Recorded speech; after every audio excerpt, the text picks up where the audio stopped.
Sarah's voice cracked through the phone, raw and desperate. "Please help me, Dad. I don't know what's happening." Her hand trembled against the basement door she'd just found behind her dead grandmother's storage shelves, the door that shouldn't exist. The door with scratches around the lock, like someone had clawed to get out. Behind her, Ranger released a sound she'd never heard before, low and guttural, his body rigid as stone. That's when she smelled it, seeping under the door, chemical and wrong, and realized with ice-cold certainty that she wasn't alone in this house. Before we continue, please hit that subscribe button and stay with us until the end of this story. Let us know in the comments what city you're watching from so we can see how far this story travels. Now, back to what Sarah discovered. Sarah pressed her back against the cold wall of her grandmother's basement, phone clutched so tight her knuckles went white. "Dad, I'm serious. There's a door down here. A locked door. With a deadbolt. Grandma Rose lived here 40 years and nobody ever mentioned a basement room." Marcus's voice came through sharp and immediate, the tone he'd used when he was still Detective Hayes, before retirement softened his edges. "What do you mean a locked door? Where exactly are you?" "I moved the metal shelving unit to make room for my boxes, and it was just there, built into the foundation wall.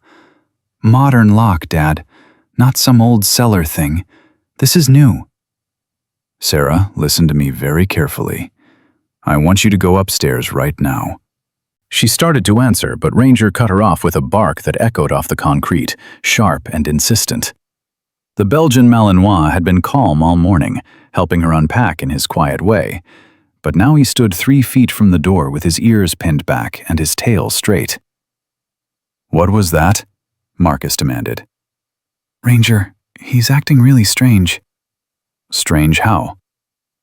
Sarah watched her dog take 2 steps closer to the door, sniff the air, then back up and whine. "Like he's scared. Or angry, I can't tell which." "I'm getting in my car right now. Don't open that door. Don't go near it. You hear me?" "Dad, I'm 28 years old. I can handle—" "Sarah Elizabeth Hayes, this is not a debate. Your grandmother's estate papers never mentioned any locked rooms. That house sat empty for 8 months and nobody found this, so either it's always been hidden or someone put it there recently. Neither option is good." She felt her stomach drop. "You think someone's been in the house?" "I think I'm 3 hours away, and I think you need to go upstairs and lock yourself in with that dog until I get there." Ranger barked again, this time staying focused on the door, his whole body tense.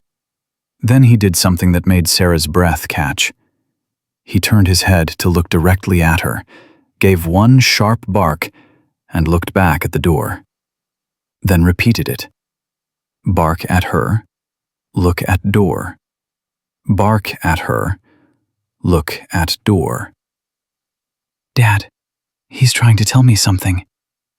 "Dogs don't tell people things, honey. They react to stimuli. Now please—" "No, Dad, you don't understand. This isn't normal dog behavior. This is trained behavior. Like he's alerting to something." She heard Marcus's car door slam, engine starting. "You said he came from the shelter, right? 6 months ago?" "Yeah, they found him abandoned near Route 27. No chip, no collar, but he was too well behaved to be a stray. They figured someone couldn't afford to keep him, or he belonged to someone who didn't want to be found." The way Marcus said it made Sarah's skin prickle. She'd inherited Ranger along with the house in a way, found him at the county shelter the same week she'd signed the estate papers, felt an instant connection she couldn't explain. Now her father's detective brain was making connections she didn't want to consider. "What are you saying?" "I'm saying I've seen working dogs alert exactly how you're describing. Police dogs, military dogs, dogs trained to detect specific things." Sarah looked at Ranger, really looked at him. The muscular build, the focused intensity, the way he'd learned commands after hearing them just once. "What kind of specific things?" Drugs, explosives, accelerants. Marcus paused. People. The basement suddenly felt smaller, colder. People? Search and rescue dogs alert like that. So do cadaver dogs. Sarah's hand flew to her mouth. Oh my God. Don't panic. I'm just telling you what I know from 30 years on the job. Could be nothing. Could be old construction sealed up decades ago. But I need you to go upstairs right now. She was already backing toward the stairs when Ranger moved, not away from the door, toward it. He pressed his nose against the crack at the bottom and inhaled deeply, his whole rib cage expanding. Then he jerked back like he'd been shocked and started pawing at the floor, whining, looking at Sarah with eyes that were almost human in their urgency. Dad, what if there's someone in there? Then the police will handle it. Sarah, I'm calling Chief Patterson right now on my other phone. He owes me about 100 favors. I'll have him send a car to your location immediately. But what if they need help? What if someone's hurt and what if there's someone dangerous on the other side of that door? What if whoever put that lock there is watching the house right now? You're thinking with your heart, and I need you to think with your head. Ranger's whining grew louder, more insistent. He started pacing in front of the door, tight circles, stopping every few seconds to scratch at the frame. He's never acted like this before, Sarah whispered. I know, baby, I know. But I can't protect you from 3 hours away, and I can't live with myself if something happens to you because you tried to help someone and walked into a trap instead. The word trap made her freeze halfway up the basement stairs. You really think this is that serious? I think your grandmother called the police station 2 weeks before she died. Sarah gripped the railing. What? I pulled some strings this morning, made some calls to old friends in the department. Rose Hayes called the non-emergency line on October 14th, reported strange men near her property, said she was worried about flooding in her basement. Marcus's voice went hard. Sarah, your grandmother's house doesn't flood. It's built on bedrock, and she never mentioned any flooding when we talked. Why didn't they investigate? They sent a patrol car by. Didn't see anything unusual. Logged it as elderly confusion and moved on. The bitterness in his voice could have stripped paint. She died 17 days later. Official cause was stroke. Sarah sank down onto the step, legs suddenly weak. You think someone killed her? I think a woman who raised 6 kids and managed a farmhouse for 4 decades didn't get confused about her own basement. And I think a healthy 72-year-old woman doesn't just drop dead of a stroke with no prior symptoms. He took a shaky breath. I think my former colleagues failed her, and I think I failed her by not visiting enough to notice something was wrong. Dad, don't. Just get out of that basement. Please. Ranger's barking suddenly changed pitch, became frantic. He threw himself at the door, not trying to break through, but pawing urgently at a specific spot near the handle. Then he ran back to Sarah, barked twice, and ran back to the door. The pattern was unmistakable. He was trying to lead her there. Dad, I smell something. Marcus's voice went deadly quiet. What kind of something? She walked slowly back down the stairs, despite every instinct screaming at her to run. The smell was faint but distinct, seeping from under the door in wisps she could almost see in the dusty basement air. Chemical. Like cleaning supplies, but wrong. Sharper. Get out. Get out right now. I'm telling Patterson to roll everything he has. Wait. There's something else. Sarah crouched down next to Ranger, who had gone completely still, nose pressed to the gap under the door. I hear something. Water running, maybe? Or... She pressed her ear closer, and that's when she heard it. Not water. Breathing. shallow and quick, like someone trying to stay quiet. "Dad?" She breathed. "There's someone alive in there." The line went silent for 3 heartbeats. When Marcus spoke again, his voice was pure command. "Sarah, I need you to back away from that door and tell me exactly what you're hearing." Breathing. Definitely breathing. And maybe movement? Something soft like fabric rustling. Ranger pressed himself against her leg, still alert but protective now, positioning his body between Sarah and the door. "How thick is the door?" Solid wood. Heavy. The lock looks commercial grade. "Any windows, vents, other access points?" Sarah scanned the basement with fresh eyes, seeing it now as her father would, as a detective. "No windows down here. Wait." She moved along the wall, Ranger shadowing her. "There's an old coal chute on the outside of the house. It opens near this corner, but it's been sealed with concrete since before I was born." "You sure about that?" She thought about the exterior of the house. The north side she barely looked at because it faced the woods. "I'll check." "No, you won't. You're going to walk out the front door and wait in your car until Patterson arrives." But Sarah was already climbing the basement stairs, Ranger tight at her heels, moving through the kitchen to the back door. She stepped into the cold November afternoon and circled around to the north side of the house. The coal chute was exactly where she remembered, a metal door set into the foundation at an angle. Except the concrete that had sealed it for decades was cracked.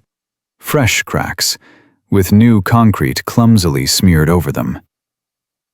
"Dad, someone's been digging here.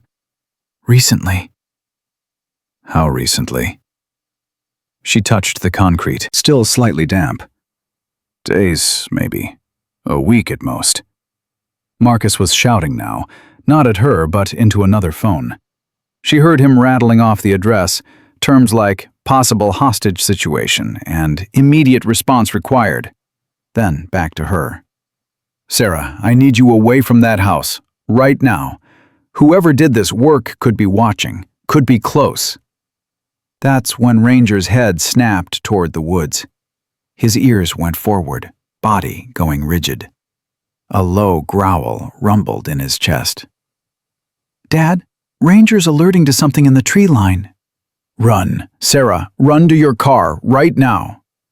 She turned and sprinted, Ranger keeping pace, not running ahead but staying close to her side. She made it to her car, parked in the gravel driveway, fumbled with her keys. Ranger jumped into the passenger seat the moment the door opened, positioning himself to watch both the house and the woods. "I'm in the car. Door's locked." "Good girl. Stay on the phone with me." Patterson's estimated arrival is 12 minutes. Sarah's hands shook on the steering wheel. "What if whoever's in there can't wait 12 minutes? Then we're going to trust that they've survived this long, they can survive a little longer. And we're going to trust that dog of yours to warn us if anyone approaches." As if on cue, Ranger's attention shifted from the woods to the house. His ears swiveled forward, and he released a single, sharp bark. Sarah followed his gaze to the north side of the house, to the small basement window she'd never paid attention to before, half hidden behind overgrown shrubs. The curtain moved. "Dad, there's someone at the basement window." "Can you see them?" "Just a shadow. They're moving the curtain. Oh God, they know we're out here. They know the police are coming." She heard Marcus talking rapidly to someone else, coordinating response. Then back to her. "Sarah, I need you to describe exactly what you're seeing." The curtain's pulled back now. I can't see a face, but there's definitely someone there. "They're looking right at us." Her voice cracked. "What if they're destroying evidence? What if they hurt whoever's in there?" "What if it's whoever's in there trying to signal us?" Sarah hadn't thought of that. "You mean a victim?" "I mean someone who's been waiting 8 months for somebody to find that door. Someone who's been living in terror that no one would ever look behind those shelves." The curtain dropped back into place. They're gone. The window's empty. Patterson's pulling onto your street right now. I can hear him on the other line. Sarah, when they get there, I need you to tell them everything. The door, the smell, the breathing, the fresh concrete, all of it. Don't leave anything out. The first patrol car came around the bend fast, lights off but moving with purpose. Then a second. Chief Patterson himself got out of the lead car, a stocky man in his late 50s who'd worked with Marcus for 20 years. He approached Sarah's car with his hand near his weapon, professional and alert. Sarah rolled down her window. Chief Patterson? Sarah Hayes? Your father's on his way. He filled me in, but I need to hear it from you directly. His eyes flicked to Ranger. That the dog that's been alerting? Yes, sir. He's trained. I don't know how or by who, but he's definitely trained. Patterson studied Ranger with an experienced eye. Belgian Malinois. Common military and police breed. Son, would you alert for me? Ranger's ears perked up at the command tone. Patterson pointed toward the house. Show me. Without hesitation, Ranger jumped out of the car the moment Sarah opened the door, trotted directly to the basement entrance, and sat, facing the door, perfectly still. Every officer present saw it. That wasn't pet behavior. That was working dog behavior. Sweet Jesus, Patterson muttered. Chen, call for a hazmat team and get me a tactical entry team from county. Nobody touches that door until we know what we're dealing with. He turned to Sarah. You said you heard breathing? Yes, sir, and smelled chemicals. Something like ether or chloroform, maybe? I don't know chemicals, but it smelled medical. And the concrete work outside? Fresh, still damp. Patterson's jaw tightened. How long was this house empty after your grandmother passed? 8 months. The estate took forever to settle because she didn't have a will. Everything was in probate. 8 months. Patterson pulled out his radio. This is Chief Patterson. I need a forensic team at the Hayes property immediately. Possible connection to the open missing persons cases. Sarah felt the blood drain from her face. Missing persons? What missing persons? Patterson looked at her with something like pity. 3 women in the last 2 years, all transient population, no family looking for them. Cases went cold fast. We've been running on the theory they moved on to other towns. He gestured at the house. Starting to think maybe they didn't move anywhere at all. The tactical team arrived within 20 minutes, men in heavy gear with equipment Sarah had only seen on television. Patterson had her moved to a command vehicle parked down the street, Ranger allowed to stay with her after he'd completed his alert. She watched on monitors as officers examined the door, the window, the coal chute. They brought in cameras on cables, threading them under the door. That's when everything changed. Chief, you need to see this, one of the technicians called out. Patterson bent to look at the monitor. His face went gray. He immediately reached for his radio. We have confirmed hostages, multiple individuals. Breach team, you're greenlit. Medical on standby. And someone get Detective Hayes on the line right now. Sarah's phone rang. Marcus. They found them? 3 women, he said, and she could hear him crying. Something she'd only heard once before, at her mother's funeral. 3 women, Sarah. Alive. Because you found that door. Because Ranger wouldn't stop alerting. Because you listened. The tactical team moved with precision, breaching the door with controlled force. Sarah watched on the monitor as they entered the room, weapons drawn, clearing corners. Then the weapons lowered, and the medical team rushed forward. One officer stepped out of frame, and she could see his shoulders shaking. Patterson's voice came through the radio. We need ambulances. 3 victims, all female, all showing signs of long-term captivity. Get me EMTs with trauma experience. Sarah watched as they brought the first woman out, wrapped in a thermal blanket, blinking in the daylight like she'd forgotten what the sun looked like. Young, maybe early 20s, so thin her bones showed through her skin. Then a second woman, older, limping, supported by 2 officers. The third took longer. They brought out a stretcher. "She's alive," Patterson said, appearing at Sarah's vehicle.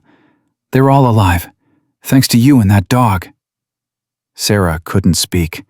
She could only watch as the ambulances loaded the women, as crime scene techs swarmed the property, as Patterson's officers began the grim work of documenting what they'd found. "Your father's still 2 hours out," Patterson said. "He wanted me to tell you he's proud of you, and to keep that dog close." Ranger leaned against Sarah's leg, still alert, still protective. She ran her fingers through his fur and felt him relax slightly. "Chief," she managed, "how long were they down there?" Patterson's expression went dark. "The youngest one whispered something to the EMT, said she'd been there 14 months. He paused. "Said she'd been praying someone would buy the house, that someone would finally look behind the shelves." Sarah felt tears burn down her face. 14 months. Her grandmother had been trying to tell someone, had called the police, had been dismissed, and had died before she could save them. "We're going to catch whoever did this," Patterson said. "We're going to make this right." But as Sarah sat there, watching the organized chaos of the investigation, she couldn't shake one thought. Her grandmother had known, had tried to warn them, and someone had made sure she'd never get the chance to try again. The question was who? And the answer, she was starting to realize, might be closer than anyone wanted to believe. The youngest victim's name was Mia Chen, 19 years old, missing from Portland for 14 months. The EMT told Sarah this in a quiet voice while they waited for Marcus to arrive, standing outside the command vehicle where Ranger refused to leave Sarah's side. Mia had been a college freshman, walked to her dorm from the library one October night, and vanished. Her parents had plastered her face on every telephone pole in 3 counties, hired private investigators, went on local news begging for information. Nobody found anything. Nobody, except Ranger, who'd been pawing at that basement door like his life depended on it. "She keeps asking about the dog," the EMT said. "Keeps saying he protected her." Sarah's throat tightened. "What does that mean?" "I don't know. She's not making complete sense yet. Dehydration, malnutrition, trauma. But she won't stop talking about a dog that wouldn't hurt them." Patterson appeared then, his face grim. "Sarah, I need you to come with me. There's something you need to see before your father gets here." She followed him to the basement, Ranger pressed against her leg.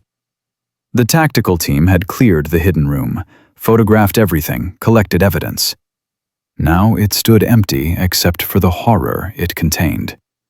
3 mattresses on the floor, buckets in the corner, chains bolted to the wall, a ventilation system that looked professionally installed, and on the wall, scratched into the concrete with something sharp, were tally marks, hundreds of them. "We counted them," Patterson said. 423 days. That's how long Mia was down here." Sarah's stomach lurched. She turned away, hand over her mouth, but Patterson caught her arm. "I'm not showing you this to traumatize you. I'm showing you because you need to understand what you stopped. Whoever did this had access to this house for 8 months after your grandmother died.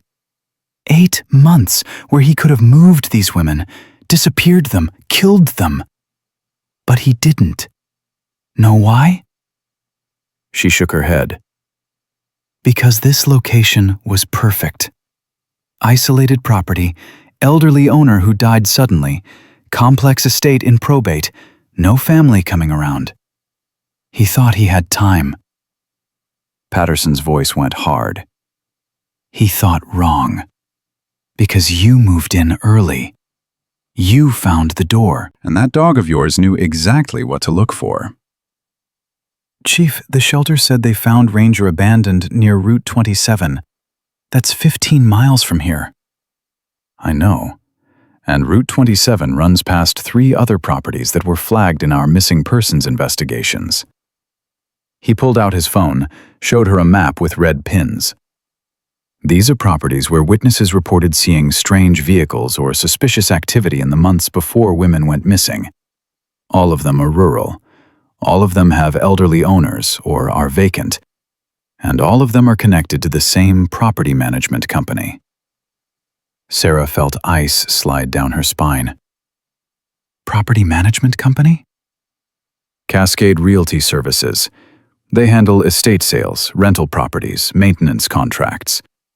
Your grandmother hired them 6 months before she died to help her manage the property taxes and upkeep after she broke her hip. I never heard about any broken hip.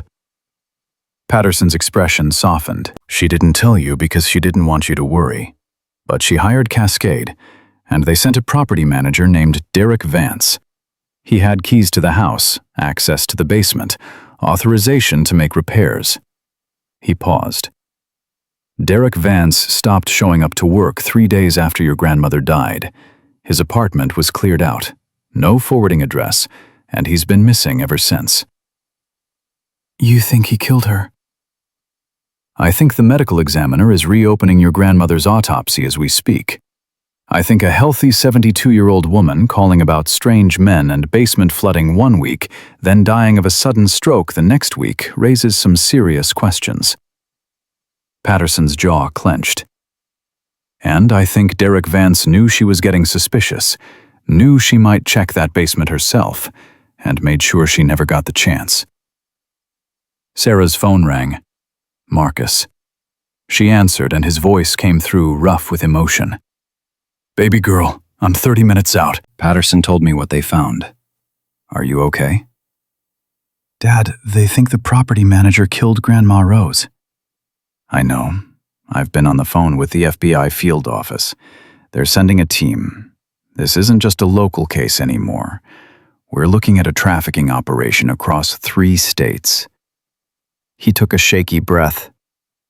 Sarah, I need you to think very carefully. Did anyone contact you after you inherited the house?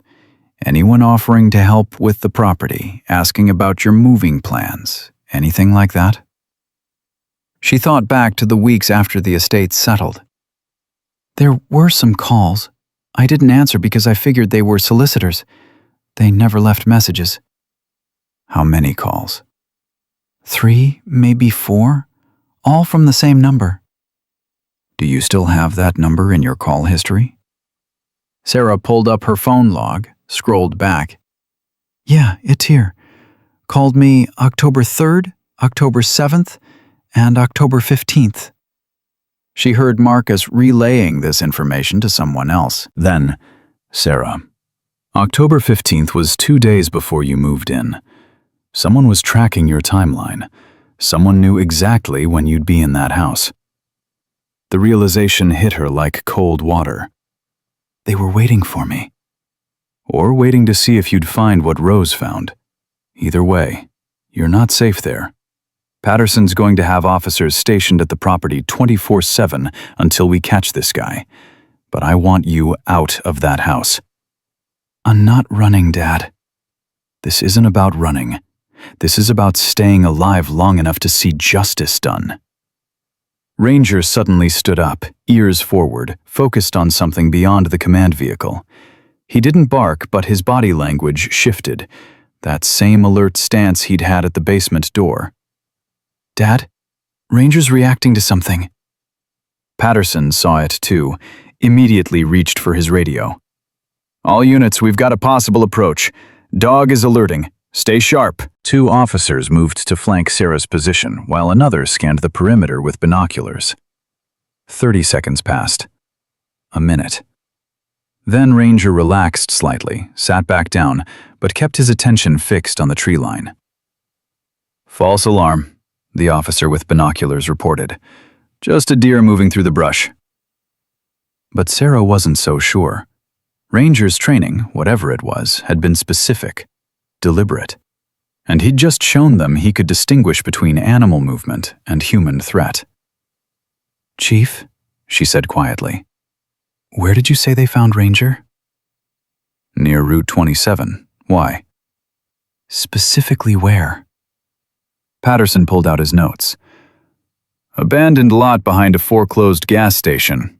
Owner called animal control, said the dog had been there about 3 days, seemed lost." "What's the date?" "February 19th of this year." Sarah did the math. "That's 3 days after Grandma Rose died." The officers around her went silent. Patterson's eyes narrowed. "You thinking what I'm thinking? That Ranger didn't get lost. He got away." Sarah looked down at the dog, who gazed back at her with those intelligent eyes. "He was part of this operation somehow. Guard dog, maybe. And when things went wrong, when Rose died and everything got complicated, someone dumped him." "Or he escaped," Patterson said slowly. "Dogs that smart, that well-trained, they don't just sit in abandoned lots waiting to be picked up. They go home. They find their people." "Except his people were criminals." "Or his people were the victims." Patterson crouched down to Ranger's level. "The EMT said Mia keeps talking about a dog that protected them. What if it wasn't past tense? What if Ranger was there, in that basement, and refused to hurt them?" Sarah felt her chest tighten. The shelter had said Ranger was exceptionally gentle, showed no aggression, seemed almost traumatized by loud noises and sudden movements. "They would have beaten him. If you wouldn't do what they wanted, they would have hurt him. And then dumped him when he became a liability," Patterson finished. 3 days after Rose died, everything went to hell for whoever was running this operation. They had to move fast, cover their tracks. Couldn't risk keeping a dog that might alert to the wrong people. "But why did he come back?" Sarah's voice cracked. "Why didn't he just run? Find some nice family, get adopted, live a normal dog life?" Patterson stood up, his expression thoughtful. "Because he knew they were still down there. And maybe, just maybe, some part of him knew that if he stuck around this area long enough, someone would find him. Someone would bring him back to this house. Someone would finally open that door." Marcus's voice came through Sarah's phone, which she'd forgotten she was still holding. "Patterson, you getting all this?" "Every word." "Then you know we're not dealing with some random predator. This is organized, professional, and Ranger's the only witness who is actually inside that operation." Marcus's tone shifted. "Which makes him a target the second whoever's running this figures out he's still alive." As if summoned by the words, Sarah's phone buzzed with an incoming text. "Unknown number." She showed it to Patterson, hands shaking. The message read, "You have something that belongs to me." Patterson's radio exploded with activity. "Chief, we've got a vehicle approaching on the access road. Single occupant, male, driving slowly. He's watching the property." "Description?" "White sedan, looks like a rental. Can't make out plates from this distance. Wait, he's stopping. He's just sitting there." Sarah's blood turned to ice. "That's the same number that called me. The same number from my call log." Patterson grabbed her arm. "Get in the vehicle, now! And keep that dog with you." But Ranger was already moving, positioning himself between Sarah and the road, his body tense, a low growl building in his chest that she felt more than heard. "He's turning around," the officer reported. "Backing up, heading back toward the main road." "Get me a plate number." "Too far, Chief. He's gone." Patterson slammed his fist against the vehicle. "He knows we found them. He knows we're here, and he's bold enough to drive right up and check on his operation in broad daylight." Sarah's phone buzzed again. Same number. This time, a photo. Her stomach dropped when she saw it. It was her, taken this morning, carrying boxes into the house. Taken from the woods, from the same tree line Ranger had been watching. "He's been here all day," she whispered. "Watching me. Watching all of us." Marcus's voice came through sharp. "Patterson, I want a perimeter set up immediately. He's close, and he's getting desperate. Desperate men make mistakes." "Already on it. We've got units rolling to cover every access point within a 5-mile radius." But Sarah was reading the second message, the words that came with the photo. "She found my property. The dog found my property. They both need to be returned. He thinks he owns them," Sarah breathed. "He thinks he owns Mia and the others. He thinks he owns Ranger." Patterson's phone rang. He answered, listened, and his face went white. "When? How long ago?" A pause. "Lock it down. Nobody in or out." He hung up and looked at Sarah with something like fear. "One of the victims, the oldest one, just told the hospital staff that there are more. More women, more locations. And Derek Vance isn't working alone." The words hung in the air like smoke. Marcus heard them through the phone, his voice turning to steel. "Patterson, I'm pulling over. I'm calling in every favor I've got from my FBI contacts. This is bigger than a local investigation." "Agreed. I'm handing this off to federal jurisdiction as of right now." "No," Sarah said, surprising herself. Both men stopped talking. "You can't hand this off and let it disappear into some federal database. These women, they've been waiting for someone to care enough to find them. Grandma Rose tried to tell you and got dismissed. Mia's parents spent 14 months being told their daughter probably ran away. How many other families are out there waiting for answers?" "Sarah, this isn't about—" "It's exactly about that, Dad. It's about listening when someone says something's wrong. It's about believing victims instead of finding reasons to ignore them. It's about finishing what Grandma Rose started." Patterson studied her for a long moment. "Your grandmother would be proud of you." "My grandmother would be alive if someone had listened to her." The radio crackled. "Chief, we've got incoming. Black SUV, federal plates. Looks like your FBI friends beat you to the call." 3 vehicles rolled up within minutes, agents in tactical gear and suits moving with practiced efficiency.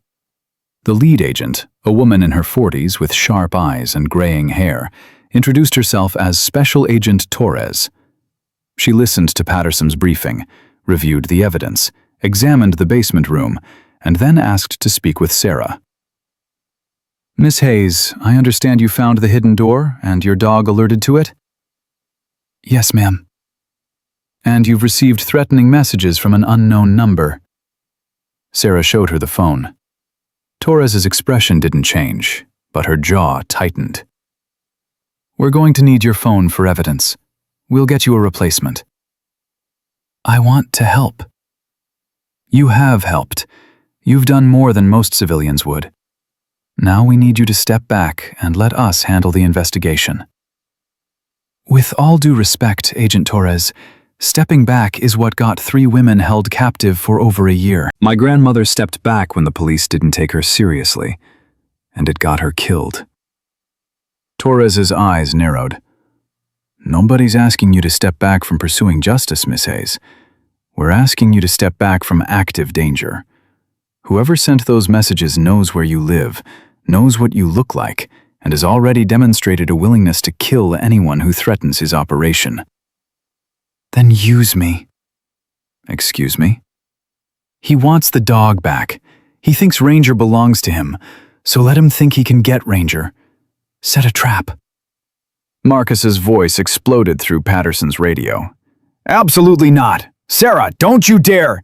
"Dad, listen to me. He's watching the house. He knows I'm here. If I leave, he'll know something's wrong and he'll disappear. But if I stay, if I act normal, If I give him an opportunity, you'll give him an opportunity to kill you." Torres held up her hand for silence. It's not the worst idea I've heard, but it would require significant resources, surveillance, backup teams, and Miss Hayes would need to follow every instruction exactly. "No," Marcus said flatly. "I've lost enough family to people who think they can outsmart dangerous men. I'm not losing my daughter, too." Sarah felt tears burn her eyes, but kept her voice steady. "Mom didn't die because she outsmarted anyone. She died because she walked into a domestic violence call without backup, and the husband had a gun. That's not what this is. This is controlled, planned, with an entire FBI team watching my back." "Sarah, please." "I'm doing this, Dad, with or without your blessing. Because those women in the hospital deserve to know that someone cared enough to catch the person who did this to them. And Grandma Rose deserves justice." The silence on the other end of the line stretched so long Sarah thought he'd hung up. Then, "If anything happens to you, I'll never forgive myself. If I don't do this, I'll never forgive myself." Torres nodded slowly. "All right, but we do this my way. Full surveillance, panic button on you at all times, and at the first sign of actual danger, you abort. Understood?" "Understood." "And the dog stays with you. He's clearly trained to detect threats. We'll use that." Ranger looked up at Sarah as if understanding every word, his dark eyes calm and trusting. She touched his head gently. "We're in this together, aren't we, buddy?" He leaned into her hand, and for just a moment, Sarah let herself believe they might actually pull this off. Then her phone buzzed one more time. The unknown number. One word. Tonight. Torres had Sarah's house wired with enough surveillance equipment to monitor a small country within 2 hours. Cameras hidden in smoke detectors, microphones in electrical outlets, pressure sensors on every window and door, and a tactical team positioned in the house 3 doors down with direct sightlines to Sarah's property. Marcus arrived just as they finished, his face haggard from the drive and the fear eating him alive. He pulled Sarah into a crushing hug the moment he saw her, not speaking, just holding on like she might disappear if he let go. When he finally stepped back, his eyes were red. "I can't do this. I can't watch you put yourself in danger." "You're not watching. You're protecting me, just like you always have." "Your mother said something similar the night she died. Said she was just doing her job. Said I needed to trust her training." His voice broke. "I trusted it. And 6 hours later, I was identifying her body at the morgue." Sarah gripped his hands. "Dad, I'm not Mom. This isn't a domestic call with an armed suspect. This is a controlled operation with federal agents watching every angle." Controlled operations go wrong all the time. You think Torres hasn't lost people? You think the FBI doesn't make mistakes?" "Of course they do. But the alternative is letting this guy disappear and doing this to other women in other towns. How many more Mias are out there right now, scratching tally marks on concrete walls, praying someone finds them?" Marcus closed his eyes, and Sarah saw her father, the detective, warring with her father, the man. The detective won, barely. "If I give you my blessing for this, I need something from you." "Anything." "You wear a vest. You keep Ranger within arm's reach at all times. And at the first sign that something's wrong, the first moment you feel unsafe, you signal Torres and we pull you out. No heroics, no trying to gather more evidence. You get out." "Deal." Torres approached with a slim black device the size of a credit card. "This goes in your pocket. You press it once for caution, twice for immediate extraction, 3 times for active threat. We'll have agents inside the house within 15 seconds of any signal. Sarah took the device, feeling its weight. 15 seconds felt like forever, and no time at all. We've analyzed the messages, Torres continued. The sender's using a sophisticated routing system to mask their location, but our tech team tracked the origin point to within a 3-mile radius of this property. Whoever's sending them is close. Has been close all day. Marcus's jaw clenched.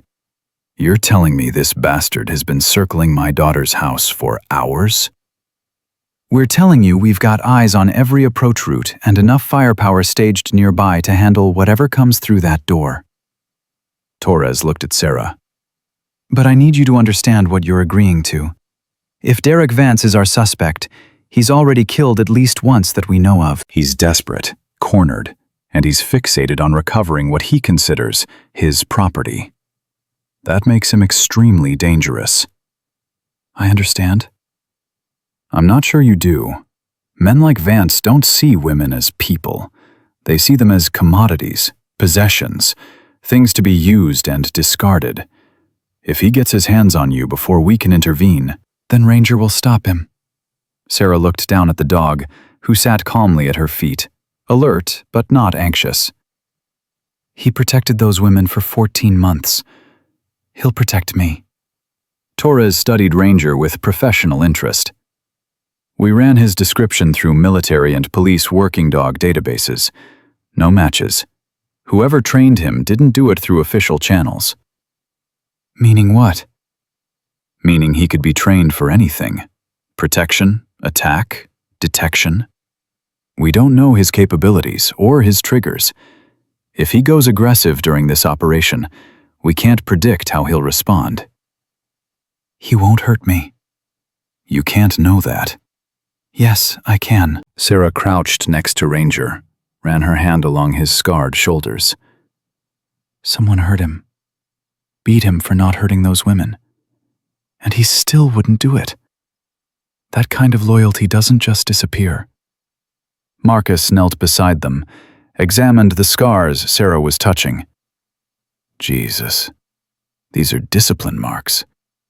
Someone used a shock collar on him, probably tried to train aggression into him by force. He looked at Torres. This dog has more courage than most people I've met. He chose to protect victims even when it meant getting tortured himself. Torres's expression softened slightly. All right, we'll trust the dog. But Sarah, you need to be prepared for the possibility that Vance isn't coming alone. The victim at the hospital, the older woman named Patricia, she's been talking more. Says there were at least 2 men who brought food and handled transfers. Vance and someone else. Someone she never saw clearly, but heard talking. Transfers? Sarah felt her stomach turn. You mean they moved the women between locations? Patricia says she was held in 3 different places over 18 months.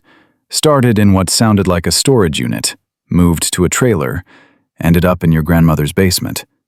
Each time they relocated, Vance and his partner would sedate them, transport them at night, keep them disoriented. Marcus stood abruptly, started pacing. That's how they avoided detection. Never kept victims in one place long enough for patterns to develop. Smart. Organized. This isn't some opportunistic predator. This is someone who's been doing this long enough to perfect their system. Which brings us to our next problem, Torres said. If Vance was the on-site manager, who's running the operation? Who's selecting the victims, securing the properties, handling the logistics? Sarah's phone buzzed. Everyone froze. She looked at the screen, and her blood went cold. Not a text this time. A phone call. Same unknown number. Torres nodded sharply. Answer it. Keep him talking. We're tracing. Sarah's hand shook as she swiped to accept the call. Hello? The voice that came through was calm, educated, nothing like the monster she'd imagined. Miss Hayes, I apologize for the dramatic messages. I understand they must have frightened you. Who is this? Someone who needs to recover property that was left at your residence by mistake. I'm willing to compensate you for any inconvenience." Sarah's eyes met Marcus's. Her father nodded encouragement. "What kind of property?" "A dog, Belgian Malinois. He's valuable to me for sentimental reasons. I'd very much like him back." "The dog I adopted from the county shelter 6 months ago?" A pause. "Yes, that dog. I can offer you $5,000 if you'll simply leave him tied in your backyard tonight. I'll collect him quietly, and you'll never hear from me again." $5,000 for a dog you abandoned? I didn't abandon him. He was stolen from my property. I've been searching for him ever since. The voice remained pleasant, but Sarah heard steel underneath. "This is a generous offer, Miss Hayes. I suggest you take it." Torres was making frantic hand signals. "Keep him talking." Sarah took a breath. "How do I know the dog is even yours? He had no collar, no chip. He has scars on his left shoulder from barbed wire, a notch in his right ear from a training accident, and he responds to commands in German. Would you like me to demonstrate?" Sarah's chest tightened. "Why is he so valuable to you?" "I told you. Sentimental reasons." "Sentimental enough to threaten me?" The voice hardened. "I haven't threatened you, Miss Hayes. I've made you a business proposition. But I should mention that I know you've involved law enforcement. I know federal agents are currently occupying your property, and I know they're tracing this call right now." A soft laugh. "It won't help, but I appreciate the effort." Torres's face went tight. She made a slashing motion across her throat. The trace had failed. "Here's what's going to happen," the voice continued. "You're going to dismiss the federal agents. You're going to send your father home. And you're going to leave my dog in your backyard at midnight tonight with a note that says, 'Returned property.' If you do this, everyone walks away safely. If you don't, well, let's just say your grandmother learned what happens to people who interfere with my business." Sarah's voice went cold. "You killed her." "Your grandmother made a choice. She chose to call the police instead of minding her own business. She chose to investigate sounds she should have ignored. She chose to become a problem." The pleasantness drained completely from his voice. "Don't make her mistakes, Miss Hayes." "And the women you kept in that basement? What choice did they make?" "Those women made choices long before they met me. They chose lifestyles that made them invisible. They chose to be people no one would miss. I simply recognized opportunity when I saw it." Marcus grabbed the phone from Sarah's hand, his voice shaking with rage. "This is Detective Marcus Hayes. You just confessed to murder and kidnapping on a recorded federal line. We will find you. We will arrest you. And I will personally make sure you spend the rest of your life in a concrete box exactly like the one you kept those women in." Silence. Then, "Detective Hayes, I wondered when you'd speak up. Tell me, how does it feel knowing your daughter is in the same house where I killed your mother-in-law, sleeping in the same rooms I walked through, breathing the same air?" The voice dropped to a whisper. "She's brave, your daughter, just like her mother was. We both know how that worked out." Marcus threw the phone across the room. It shattered against the wall, and he stood there shaking, fists clenched, 20 years of controlled composure cracking like ice. Sarah went to him, put her hands on his shoulders. "Dad? Dad, look at me." "He knows about your mother. He's researched us, studied us." Marcus's eyes were wild. "This isn't random. He's been planning this." Torres retrieved the broken phone, her expression grim. The call was routed through 17 different servers across 9 countries. By the time we traced it to origin, the connection was already dead. Whoever this is, they have serious technical resources. Or serious money to hire people with technical resources, Marcus said, forcing his voice steady. That level of operational security, the multiple properties, the sophisticated transport system. This isn't a lone predator. This is organized crime. Agreed, which changes everything. Torres pulled out her radio. I'm calling in additional support. If we're dealing with an organization rather than an individual, we need more bodies. But Sarah was thinking about something the caller had said. He knew federal agents were here. He knew Dad was here. He's watching the house right now. Everyone went still. Torres spoke into her radio, sharp and quiet. All units, eyes up. Suspect has visual confirmation of our presence. Check all surveillance angles. Look for observation points, any elevated positions with sight lines to the property. 60 seconds passed. Then a voice crackled back. Got something. Thermal imaging shows a heat signature in the old water tower, half-mile northeast. Single person, been stationary for approximately 3 hours. Torres was already moving. How fast can we get a team there? 8 minutes if we go tactical. 4 minutes if we send a patrol car, but we'll spook him. Send the tactical team. Quiet approach. I want this guy alive. Torres looked at Marcus and Sarah. Stay inside. Don't go near the windows. If he's watching from that tower, he's got a scope and possibly a weapon. Marcus pulled Sarah away from the front door, positioning himself between her and the window. Ranger immediately mirrored the movement, creating a second barrier with his body. The dog's ears were up, tracking sounds Sarah couldn't hear, and his attention kept drifting to the northeast, to where the water tower loomed over the town like a rusted sentinel. He's trained for this, Marcus said, watching Ranger. Trained to detect threats, to position himself between danger and his person.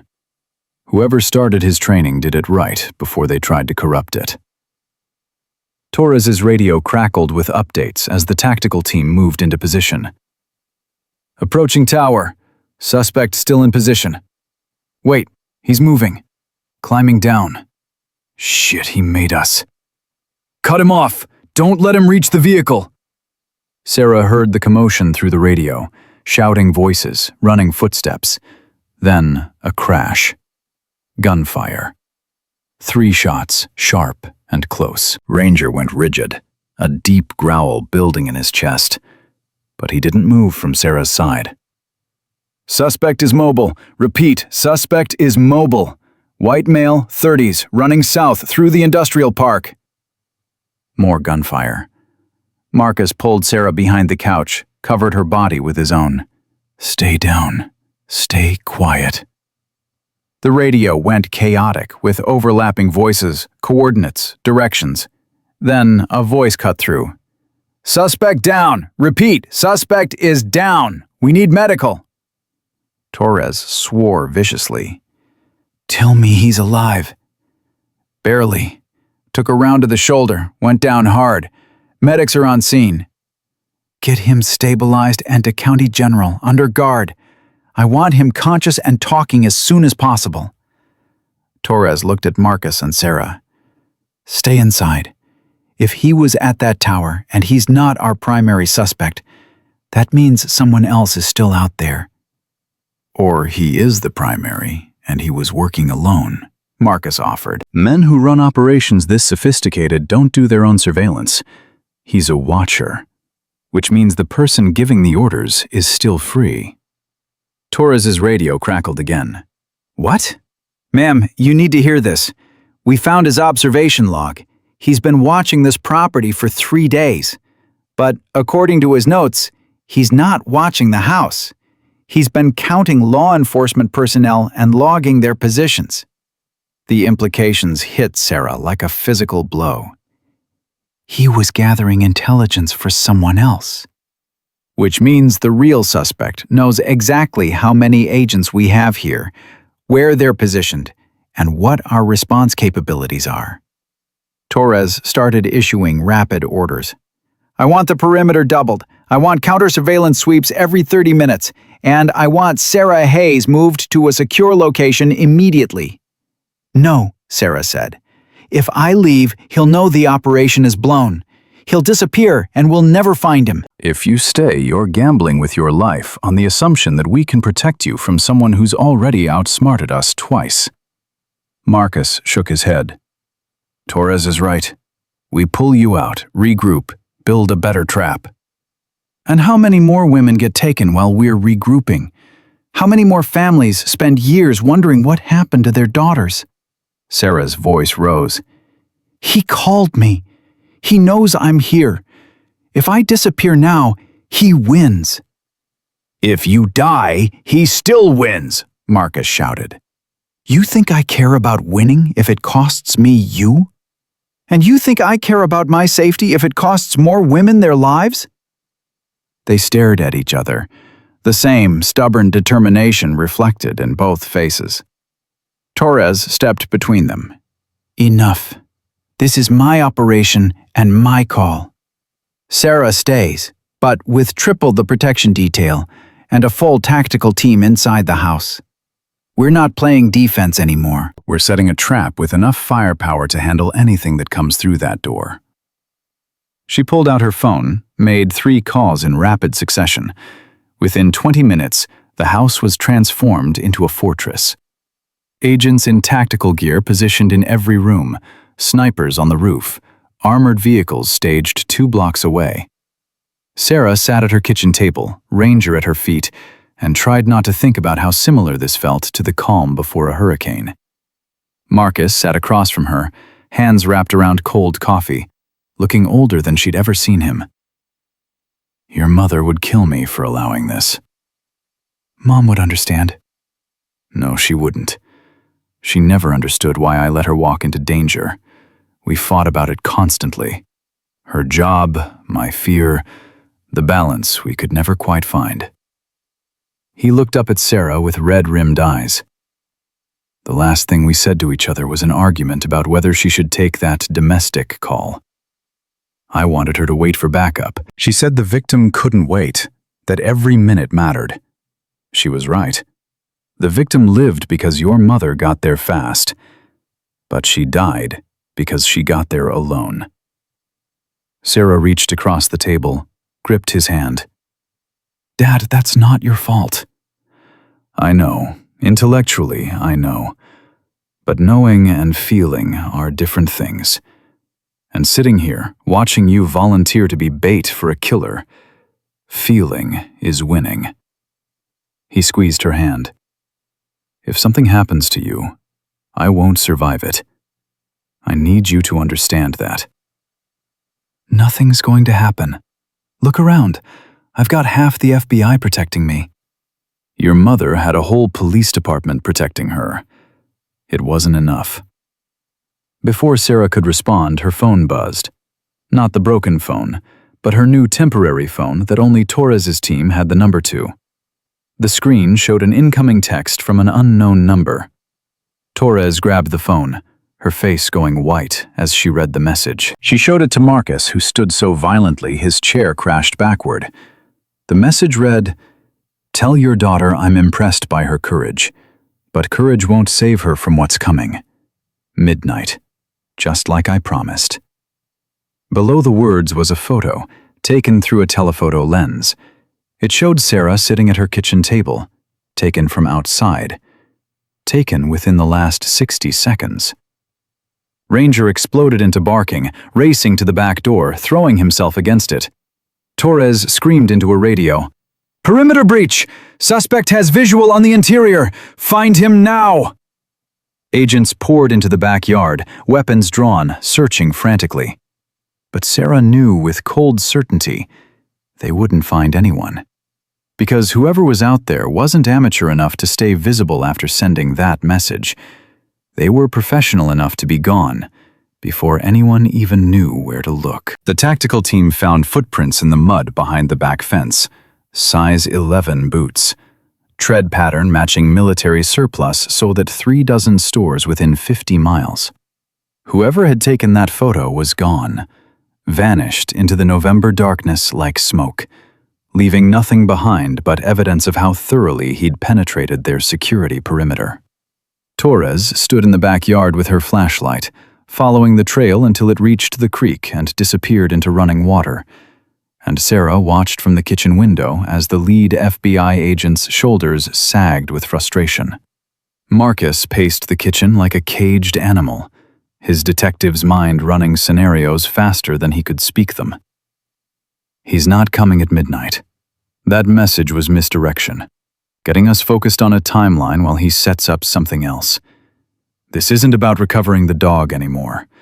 This is about proving he can reach Sarah whenever he wants. Or he's telling the truth, and midnight is exactly when he'll make his move, Torres countered, coming back inside with mud on her boots and anger in her eyes. Either way, we're locked down until this resolves. Sarah doesn't leave this house, doesn't go near windows, doesn't do anything without 3 agents watching her back.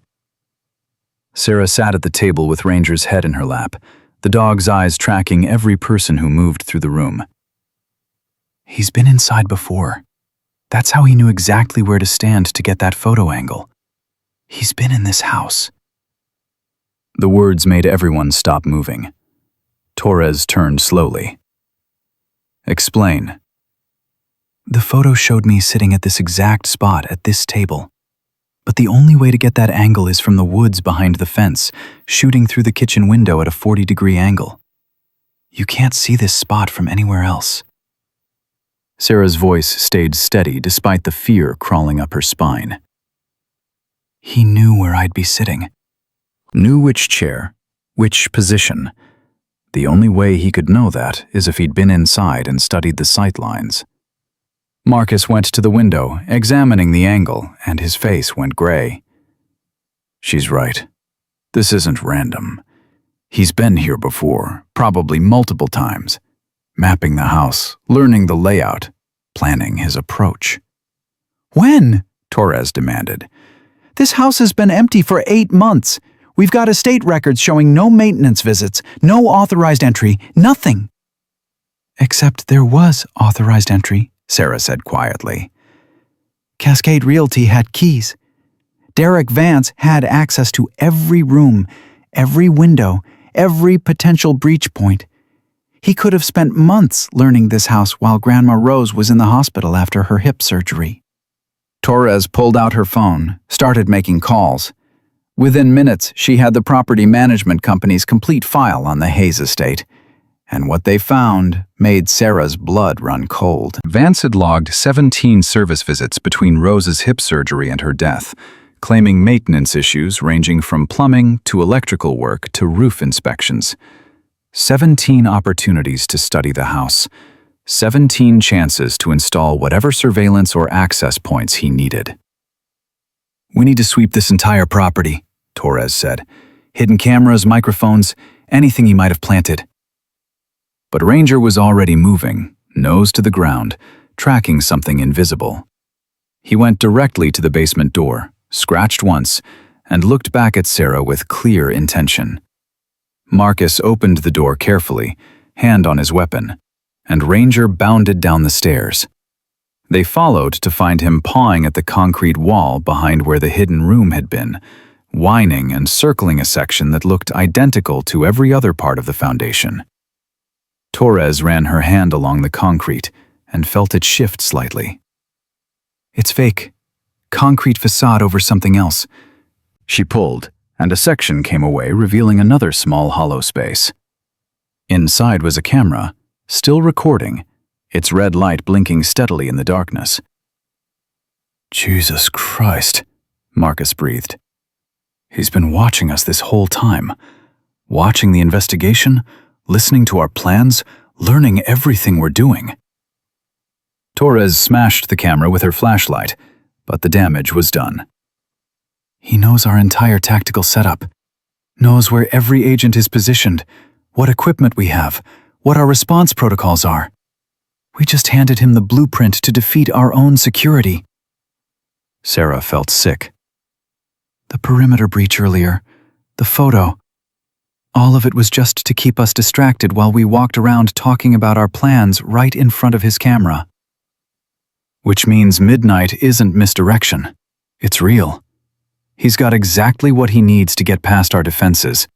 And he's arrogant enough to tell us exactly when he's coming because he knows we can't stop him. Torres started issuing rapid orders into her radio. Full tactical reset. Assume all previous positions are compromised. New communication protocols, new staging areas, total information blackout on movements. And somebody get a tech team in here to find every other device he planted. The tech team arrived 20 minutes later with equipment that looked like something from a science fiction movie. Scanners and sensors that swept every inch of the house. They found 4 more cameras, 2 listening devices, and a transmitter hidden in the electrical panel that had been broadcasting their radio communications directly to whoever was listening. By the time they finished, it was nearly 10 o'clock, and Sarah's sense of safety had evaporated completely. "He's been in my bedroom," she said, watching them pull a camera from behind her dresser mirror.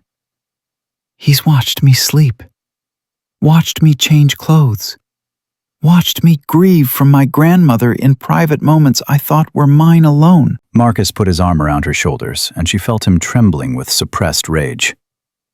"When we catch him, I want 5 minutes alone with him before you take him in."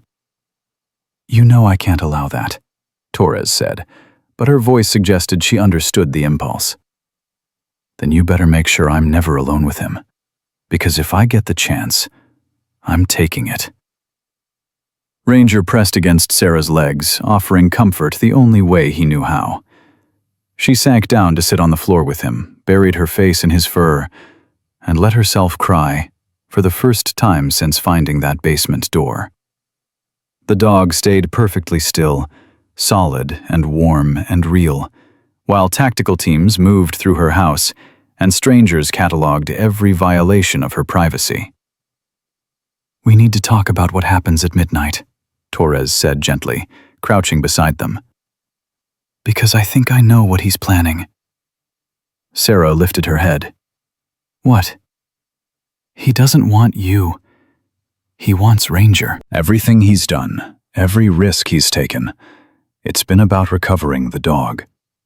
The threats, the surveillance, the midnight deadline, it's all psychological pressure designed to make you give up the dog to save yourself." "I'm not giving him Ranger." "I know, but he doesn't know that, and that's what we're going to use against him." Torres met Sarah's eyes. "What if we let him think he's won?" Marcus understood immediately. "You want to fake a handoff. Make him think Sarah's leaving Ranger outside, draw him into the open where you can grab him." "Exactly. We stage it perfectly, make it look like Sarah broke under the pressure, and when he comes to collect his property, we're waiting." Torres looked at Ranger. "Of course, it requires using the dog as bait, which carries its own risks." "He won't hurt Ranger," Sarah said with certainty. "Whatever else he is, he invested too much in training him to destroy that investment. He wants Ranger alive and functional." "You're probably right. But we'll have the dog wired with tracking devices and protected by snipers. The second our suspect shows himself, we take him down." Torres checked her watch. "We've got 90 minutes to set this up. I need your permission to use Ranger." Sarah looked at the dog, who gazed back with complete trust. "What do you think, buddy? Ready to help catch the bad guy?" Ranger's tail wagged once, and somehow Sarah knew he understood more than anyone gave him credit for. They spent the next hour preparing. Ranger was fitted with a collar containing a GPS tracker, a camera, and an audio transmitter. Sarah wrote a note in shaky handwriting that read, "Take him and leave us alone, please." Torres coached her through looking defeated, scared, broken. At 11:45, Sarah walked into her backyard with Ranger on a leash, tied him to the fence post, left the note, and went back inside. Every movement was captured by a dozen cameras, transmitted to the tactical teams positioned throughout the neighborhood. Then they waited. 11:50. 11:55. Midnight came and went. Nothing. No movement in the woods, no vehicles on the street, no thermal signatures on the infrared scanners. Ranger sat calmly at the fence post, occasionally looking toward the house, completely exposed and vulnerable in the cold November night. 12:15. 12:30. Torres started to look worried. He should have moved by now. We gave him exactly what he asked for. Maybe he spotted the surveillance, one of the agents suggested. Or maybe this was never about midnight, Marcus said slowly. Maybe the midnight deadline was another misdirection to get us focused on the wrong timeline. Sarah's phone buzzed. Her blood went cold when she read the message from the unknown number. You think I'm stupid enough to walk into a trap? You think I didn't see the tracking collar, the camera, the tactical teams? I told you. Return my property, not pretend to return it while setting an ambush. You had one chance. You failed. Then a second message, a video this time. Sarah's hands shook so badly she almost dropped the phone as she pressed play. The video showed the hospital, County General, the same hospital where Mia and Patricia and the third victim were recovering under guard. The camera panned slowly across the entrance, the parking lot, the emergency room doors, then zoomed in on a window on the 4th floor, and through the glass Sarah could see a woman in a hospital bed, a uniformed officer sitting beside her. "Oh God," Torres whispered. "He's at the hospital." The video ended with a text overlay. Your choice. The dog for the women. You have 1 hour. Marcus was already moving, shouting into his radio. All units, we have a credible threat at County General Hospital. 4th floor, victims under protective custody. I need every available body there, now. Torres grabbed Sarah. You stay here, under guard. Do not leave this house. You're not leaving Ranger outside. We don't have time to argue. That hospital has 300 people in it, including our victims and the officers protecting them. If he's really there, if he's got access to that building, we need to respond immediately. Torres ran for the door, half her team following. Secure the dog. Everyone else, with me. The house emptied in seconds, leaving Sarah with 2 agents and the crushing weight of an impossible choice. Through the window, she could see Ranger still tied to the fence post, waiting patiently, trusting that she knew what she was doing.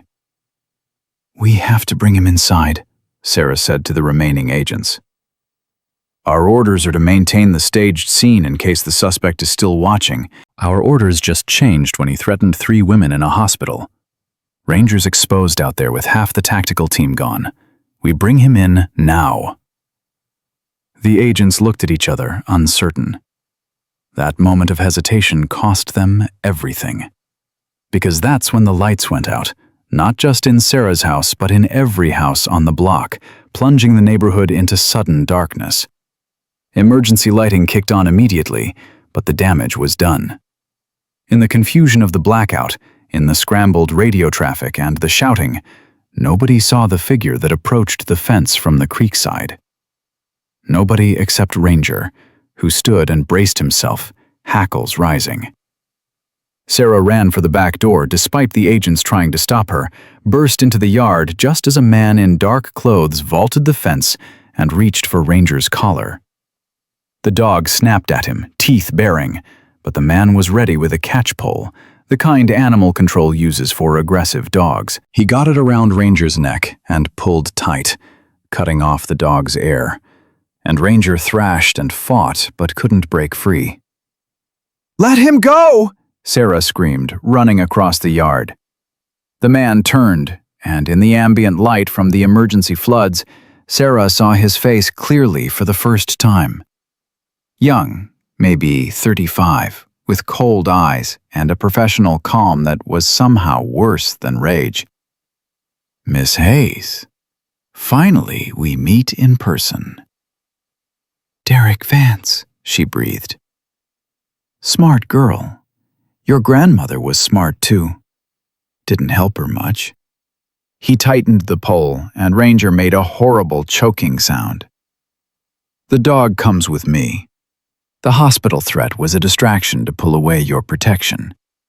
And you're going to let me walk away, because if you don't, I promise you those women will never be safe. I have associates, resources, money. I can reach them anytime, anywhere. Unless you want their deaths on your conscience, you back away and let me leave. Sarah's mind raced. The agents were behind her, weapons drawn but unable to shoot with her in the line of fire. Torres and the tactical team were miles away at the hospital, chasing a threat that might be real or might be another diversion. And Ranger was choking, dying, his struggles growing weaker. You killed my grandmother, Sarah said, taking a step forward. She wouldn't listen. Kept insisting she heard noises, kept trying to check the basement. I gave her something to help her sleep. Peaceful. Painless. More mercy than she deserved for interfering. Vance backed toward the fence, dragging Ranger. Last warning, Miss Hayes. Stay back, or I hurt the dog worse than I already have. You won't. He's too valuable to you. He's valuable, trained, and obedient. I can train another dog. But I'd prefer not to waste the investment. Vance's hand moved to his pocket, came out with a syringe. This will sedate him for transport. Or, if you force my hand, it'll stop his heart. Your choice. Save the dog you've had for 6 months, or save the women I can reach within 6 hours. Choose fast. Sarah looked at Ranger, at his eyes filled with pain and trust, at the way he was still trying to protect her even while choking. She looked at the agents behind her, waiting for her signal. She thought about Mia, 14 months in darkness, praying someone would find her. About Patricia, 18 months across 3 locations. About her grandmother, calling police and being dismissed, dying alone because someone decided her concerns didn't matter. Then she thought about what her mother would do, what Marcus had taught her about courage, what every lesson in her life had been preparing her for. You want to know what I choose? Sarah said quietly. I choose to trust that you're not as smart as you think you are. She dropped flat to the ground, and Ranger, trained better than anyone knew, did exactly what he'd been trained to do all along. The moment Sarah was clear, the dog twisted in the catch-pole with strength born of desperation, got his teeth into Vance's forearm, and bit down hard. Vance screamed and dropped the pole, reaching for the syringe, but Marcus came over the fence behind him like an avenging angel, hitting Vance with a tackle that drove them both into the mud. The agents swarmed forward, weapons trained, shouting commands. Sarah scrambled to Ranger and got the pole off his neck, and the dog gasped air, coughed, but immediately tried to get to Marcus, tried to protect the man who'd just protected him. Marcus had Vance pinned, knee in his back, hands wrenched behind him, and the detective's voice shook with barely controlled violence. You killed my family. You tortured women. You traumatized my daughter. Give me one reason I shouldn't break your neck right here. Dad, don't! Sarah pulled at his arm. He's not worth it. He's not worth throwing your life away. Marcus looked at her, looked at Ranger bleeding from his neck where the pole had cut deep, looked at Vance whimpering in the mud. Then he pulled out handcuffs and locked them tight enough to make Vance cry out. You're right. He's not worth it. Marcus hauled Vance to his feet and shoved him toward the agents. But I'm going to sit in that courtroom every single day of his trial. I'm going to look him in the eyes while they read every charge. And I'm going to be there when they lock him away forever. Torres came running into the yard, out of breath, furious. The hospital was clear. No threat, no suspicious activity, complete diversion. I should have known. She looked at Vance. But we got him. That's what matters. You didn't get me, Vance said, spitting blood. You got an employee, a contractor. The people I work for, they'll have me out within 48 hours. And then we'll see who's really in control. Torres smiled, cold and dangerous. That's what you think. Because you don't know that your partner, the one we shot at the water tower, he's been talking. Singing, actually. Gave us names, locations, financial records, everything. Your organization is being rolled up as we speak. Federal raids in 3 states happening right now. By morning, every person you work for will be in custody. The color drained from Vance's face. You're lying. Am I? How do you think we knew you'd try for the dog tonight? How do you think your partner knew to run when our tactical team approached? He was working with us, Derek. Has been since he woke up in that hospital. Traded everything he knew for a reduced sentence. Torres leaned close. You're alone. Your organization is destroyed. And you're going to spend the rest of your life remembering that you were brought down by a dog you tried to corrupt and a woman you tried to threaten. Vance lunged at Torres, screaming obscenities, but the agents held him back, dragged him toward a waiting patrol car. Sarah watched him go and felt nothing. No satisfaction, no relief, just a bone-deep exhaustion that made her legs shake. Marcus caught her before she fell, held her up, and Ranger leaned against them both, creating a circle of family that had fought together and survived together. It's over, baby girl. It's really over. But as the patrol car drove away with Vance inside, as the tactical teams began breaking down their equipment, as the neighborhood lights flickered back on one by one, Sarah couldn't shake the feeling that Vance was right about one thing. They'd caught him. But the people he worked for, the organization that had funded this operation, they were still out there, still operating, still hunting for vulnerable women who wouldn't be missed. The battle was won, but the war was just beginning. The federal raids happened exactly as Torres promised. Coordinated strikes across Washington, Oregon, and Northern California that brought down 17 people connected to the trafficking network before sunrise. Sarah watched the news coverage from her grandmother's kitchen while a veterinarian treated Ranger's neck wounds, the morning light filtering through windows that no longer felt safe. Marcus sat beside her, neither of them having slept, both running on adrenaline and coffee, and the grim satisfaction of knowing Vance was locked in a federal holding cell with no possibility of bail. They're calling it one of the largest trafficking operations ever dismantled in the Pacific Northwest, the news anchor said, her voice professionally somber. Authorities credit an anonymous tip and a coordinated investigation spanning multiple jurisdictions.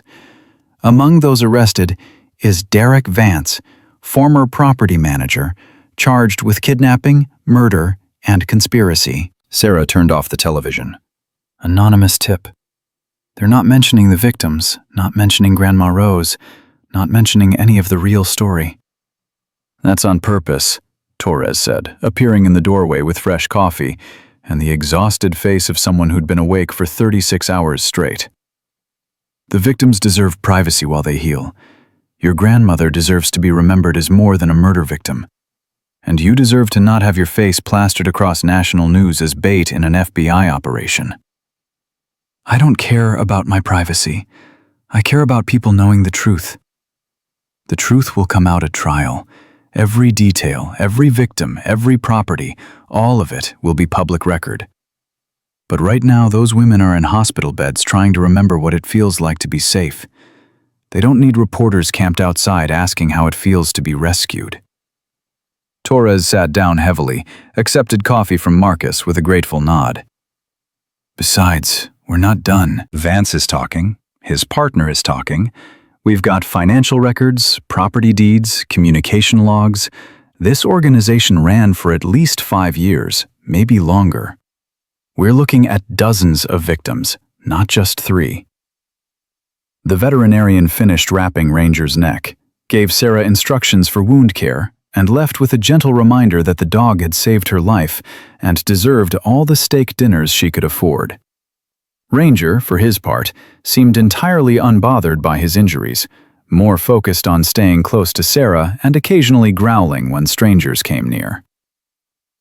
"He's bonded to you," Marcus observed, watching the dog track Sarah's movements around the kitchen. "Completely, totally bonded. You're his person now." I think I've been his person since the shelter. I just didn't know it yet. Sarah knelt beside Ranger, ran her fingers gently over his scarred shoulders. You knew, didn't you, buddy? You knew exactly what was in that basement. That's why you wouldn't stop alerting. You'd been down there. You'd protected them before. Torres pulled out a tablet, showed Sarah a document. We found Vance's training logs. He acquired Ranger 18 months ago from a breeder specializing in working dogs.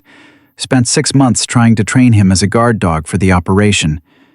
But Ranger failed every aggression test, refused to intimidate the victims, refused to attack on command, actually protected them from other threats. Vance documented beating him, using shock collars, withholding food. Nothing worked. The dog's instinct to protect was stronger than any training could corrupt. Sarah felt tears burn her eyes. So they threw him away. They tried to, but Ranger didn't go far.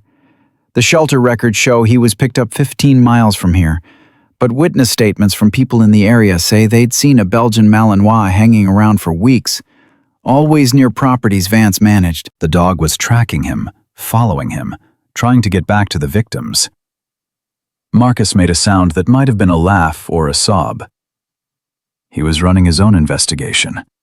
A dog was doing what law enforcement should have been doing, following leads, refusing to give up.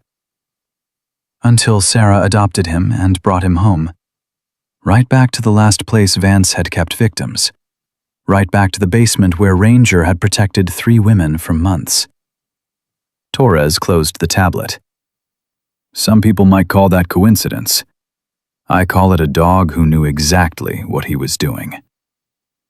The morning passed in a blur of official statements, evidence collection, and media management. Patterson stopped by with updates on the local investigation, his face showing the weight of knowing his department had failed Rose Hayes. "I owe you an apology," he told Sarah. "Your grandmother called us, told us something was wrong, and we dismissed her. If we'd listened, if we'd taken her seriously, she might still be alive." You didn't know, Sarah said, but the words felt hollow. That's the problem. We should have known. Elderly woman, living alone, reports strange activity. We should have investigated thoroughly instead of assuming confusion. Patterson looked at Marcus. "I've submitted my resignation. After 30 years on the job, I'm done. I can't be chief of a department that failed so completely." "Don't," Marcus said sharply. "Don't you dare quit. You know what happens when good cops leave? Bad cops fill the gaps. You want to make this right? Stay. Reform the department. Train officers to take every report seriously, especially from elderly witnesses and vulnerable populations. Make Rose's death mean something by changing the system that failed her." Patterson was quiet for a long moment. "You're right. Quitting is the easy way out. Staying and fixing this, that's the hard work." He looked at Sarah. "I promise you, your grandmother's case will drive policy changes. Mandatory follow-up on elderly witness reports, better training on recognizing trafficking indicators, community outreach to isolated populations. We'll make sure this never happens again." "See that you do," Sarah said. Because Grandma Rose wasn't the first person the system failed. She's just the one who had family angry enough to demand justice. 3 days later, Sarah visited Mia in the hospital. The young woman was sitting up in bed, color returning to her face, eating solid food, and talking to a counselor about the long road ahead. When Sarah walked in with Ranger, Mia's eyes filled with tears. "That's him! That's the dog!" She reached out with shaking hands, and Ranger approached carefully, let her touch his head. "He used to lay outside the door at night. We could hear him through the wall. Sometimes we'd hear Vance yelling at him, hitting him, trying to make him mean. But he never was. He'd just lay there, and we knew someone was watching over us." Sarah sat beside the bed. "He led me to you. I don't think I would have found that door without him." "He found you first," Mia said softly. "That's what I think. He found you and brought you home because he knew you'd listen to him. Dogs know things about people. They know who has a good heart." She looked up at Sarah with eyes older than 19 should hold. "Are you keeping him?" "For the rest of his life. He's family now." "Good. He deserves a family that loves him." Mia paused, gathering courage. "Can I ask you something? Your grandmother, the woman who owned the house, did she know? Did she know we were down there?" "She suspected. She called the police, tried to investigate. I think Derek Vance killed her to stop her from finding you." Mia closed her eyes, tears sliding down her cheeks. "She was trying to save us. Someone we never met was trying to save us. That's who my grandmother was." She spent her whole life taking care of people, raising 6 kids, fostering dozens more, volunteering at the church. When she heard noises that sounded like suffering, she couldn't ignore it. It got her killed, but it also got you found. Because she started asking questions that made Vance nervous, made him sloppy, left evidence that eventually led back to him. "I want to go to her grave," Mia said. "When I'm well enough to leave here. I want to go and say thank you. All 3 of us do. Patricia and Jennifer and me. We want to thank her for trying." Sarah felt her throat close with emotion. She would have liked that. She would have liked knowing she helped you, even if she didn't live to see it. They talked for another hour, Mia sharing pieces of her story when she felt strong enough. Sarah listening, without judgment or pity. The counselor had warned that recovery would take years, that the trauma ran deep. But sitting there, watching Mia pet Ranger with genuine affection, Sarah saw strength that couldn't be broken, even by 14 months of captivity. Marcus called that evening with news that made Sarah's hands shake. The medical examiner confirmed it. Rose was poisoned. Vance used a compound that mimics stroke symptoms, nearly undetectable unless you're specifically looking for it. He admitted to it during interrogation, said she wouldn't stop asking about basement flooding that didn't exist. Said he had to shut her up before she actually went down there and found the door. "How long did she suffer?" "She didn't. It was fast. Probably unconscious within minutes, gone within an hour. He gave her enough to ensure she'd die, but not so much that it would be obviously suspicious." Marcus's voice cracked.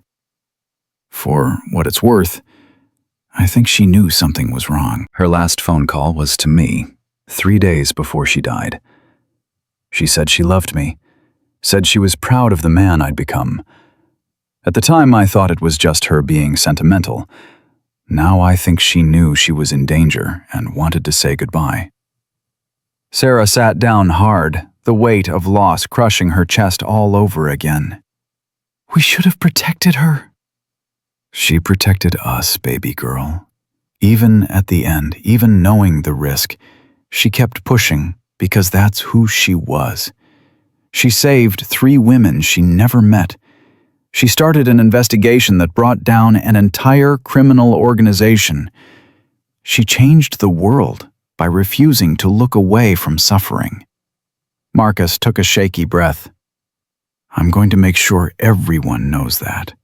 When this goes to trial, when the media tells this story, they're going to know Rose Hayes was a hero. The trial started 4 months later, federal courthouse in Seattle, packed gallery every single day. Sarah attended every session, Marcus beside her, Ranger at her feet, despite the judge's initial protests. The dog is a witness, Torres had argued. He alerted to the victims, protected them, led investigators to the crime scene. He deserves to be present. The judge allowed it, and Ranger became the first dog to attend a federal trafficking trial as an honorary witness. Vance pled not guilty, despite overwhelming evidence, forcing the prosecution to present every horrific detail in open court. Sarah listened to victim testimony, to forensic evidence, to financial records proving Vance and his associates had run the operation for 6 years. She listened to the property owner who'd unknowingly leased his storage units to the organization, to the medical professionals who'd treated victims and never recognized signs of trafficking, to the shelter worker who'd found Ranger and wondered why such a well-trained dog had been abandoned. On the 8th day of trial, the prosecution called Sarah to the stand. She told her story simply and directly, how she'd found the door, how Ranger had alerted, how her grandmother had tried to warn authorities and been dismissed. When the defense attorney tried to suggest Rose had been confused by age, Sarah looked directly at the jury. My grandmother raised 6 children in poverty and put every one of them through college. She ran a farmhouse for 40 years without help. She managed complex finances, maintained property, served on church boards and community councils. She was sharper at 72 than most people are at 40.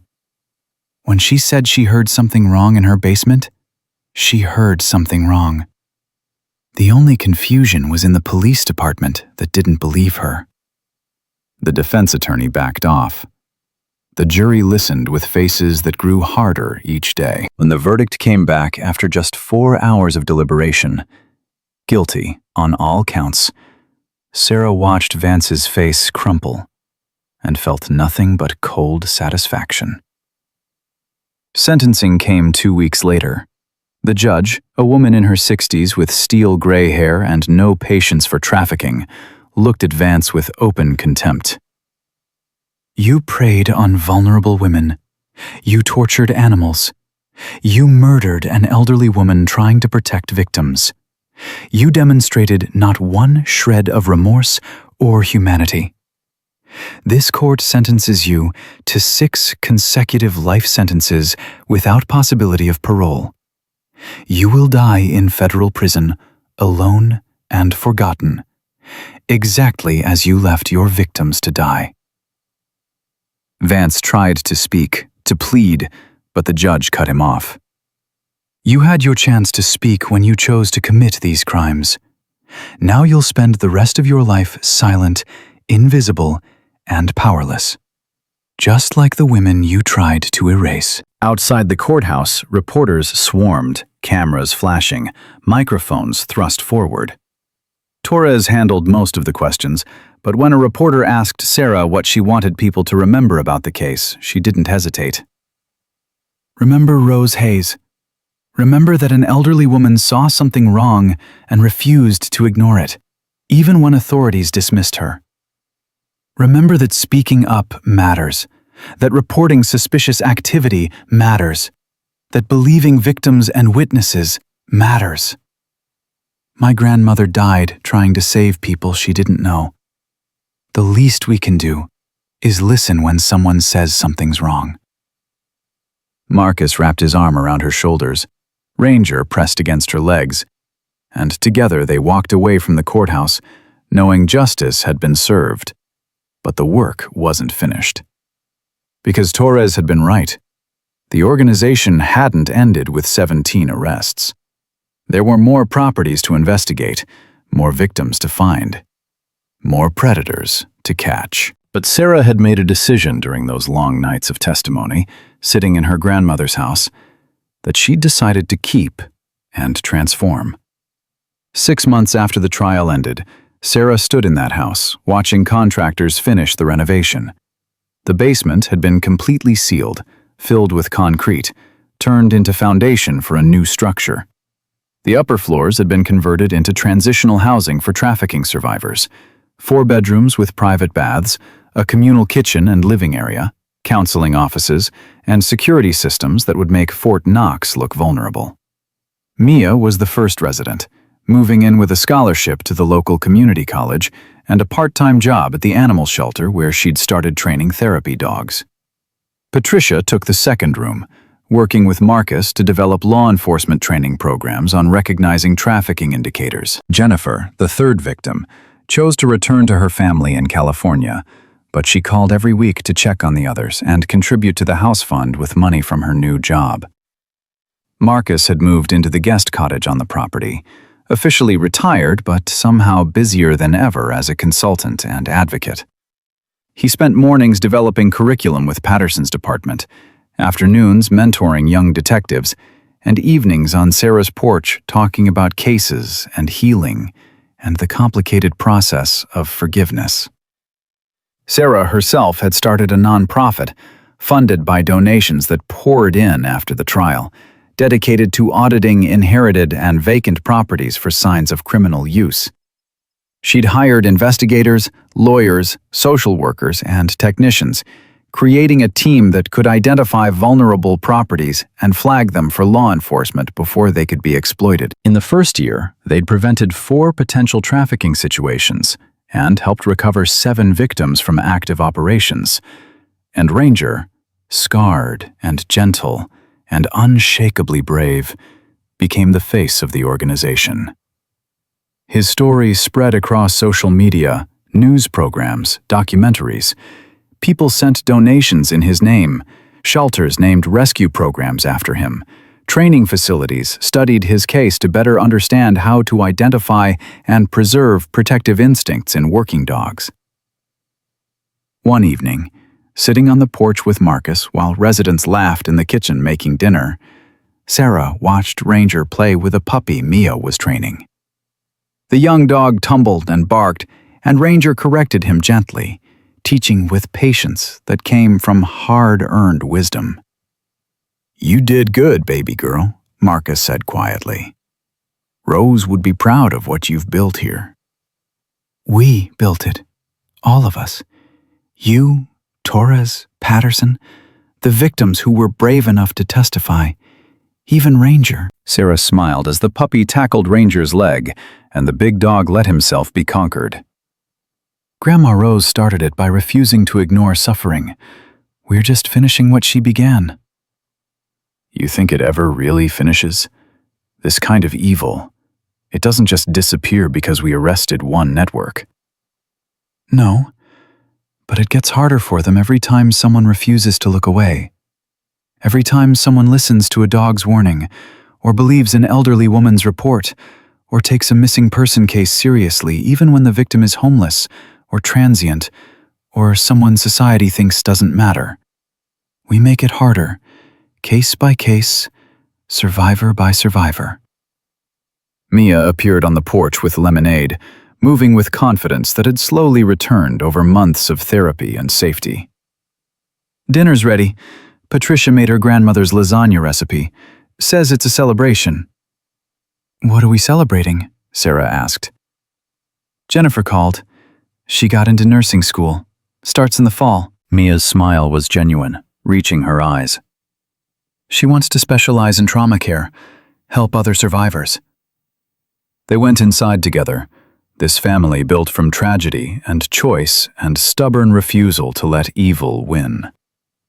Over dinner, they shared stories and plans, argued about whose turn it was to walk the dogs, made jokes that would have been impossible 6 months ago. And through the window, Sarah could see the painted sign that had gone up that morning, visible from the street, clear and unmistakable. Rose's house, a safe place for new beginnings. Her grandmother's name. Her grandmother's legacy. Not as a victim, but as the woman who'd refused to stop caring, even when it cost her everything. Later that night, after the residents had gone to their rooms and Marcus had retired to his cottage, Sarah sat on the porch with Ranger's head in her lap. The dog's eyes were half closed, content and peaceful, a far cry from the traumatized animal the shelter had rescued from an abandoned lot. "You knew, didn't you?" she whispered to him. "When I walked into that shelter, you knew I was supposed to find you. Knew I'd bring you home. Knew I'd listen when you tried to tell me something was wrong." Ranger's tail thumped once against the porch, his version of agreement. "Thank you for not giving up. Thank you for protecting them when no one else would. Thank you for trusting me to finish what you started." The dog shifted, pressed his scarred head more firmly into her hand, and Sarah felt the weight of responsibility that came with that trust. There were more properties to investigate, more victims to find, more people like Derek Vance who thought they could exploit the vulnerable without consequence. The work would never truly be finished, but sitting there in her grandmother's house that now served as sanctuary, with a dog who'd chosen courage over corruption pressed against her side, Sarah knew one thing with absolute certainty. Every person who thought they could traffic in human lives, every predator who believed their victims didn't matter, every organization that tried to operate in the shadows, they would face resistance now. They would face people who listened to warnings, who believed victims, who refused to let evil hide in plain sight. They would face the legacy of Rose Hayes, carried forward by her granddaughter, protected by a dog who understood that some things are worth fighting for, even when the cost is everything. And that legacy would outlast any criminal network, any trafficking operation, any attempt to make human beings disappear. Because Sarah had learned what her grandmother knew all along. That courage isn't the absence of fear, it's the choice to act despite it, to speak up when silence is easier, to protect the vulnerable even when doing so puts you at risk, and to trust that small acts of resistance can topple empires built on suffering. One elderly woman had started that resistance by refusing to ignore suspicious sounds in her basement. One young woman had continued it by trusting a dog's warning. And together, they had changed everything.